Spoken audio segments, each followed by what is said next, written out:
Thank you, Madam Chair, for calling this hearing, which is a continuation of the hearing that we held 2 weeks ago to examine the administration's budget proposals and priorities for the coming fiscal year.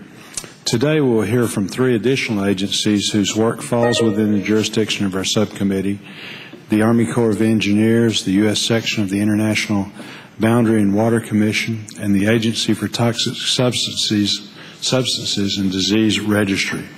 The military role of the Army Corps of Engineers is literally older than the nation itself.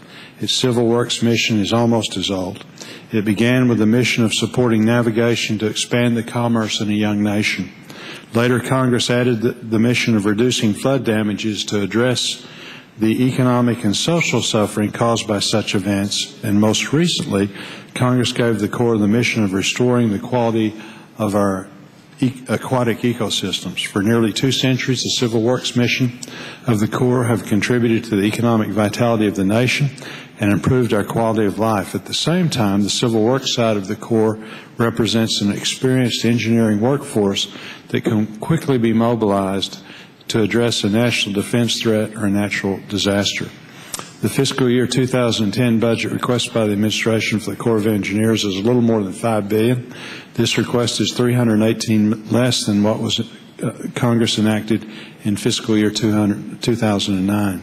Given the fact that the navigation projects and the flood damage reduction projects provide economic benefits to the nation, I would like to see the administration place a higher interest in the Corps' work.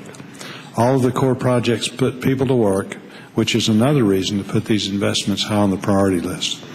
I'm concerned that the Corps has not been able to produce a final Chiefs report for a new water resources development project in a number of years. While I know that this is somewhat the result of Congress not funding a robust study program in the investigations account, I believe the Corps needs to look at how it can streamline its study process so that good projects can come before the committee more quickly for authorization consideration. The International Boundary Water Commission is charged with identifying and solving boundary and water problems arising along the nearly 2,000-mile border between the U.S. and Mexico. We share a lot of water and water infrastructure with our neighbor to the south, so it's important that these resources are well managed, well developed, and well maintained. Like so many other places in the country, the Commission has a number of levees and dams in its inventories that are in need of repair or rehabilitation.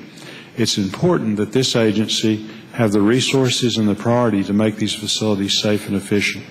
The Agency for Toxic Substances and Disease Registry is a branch of the Centers for Disease Control and is the nation's public health agency for chemical exposure.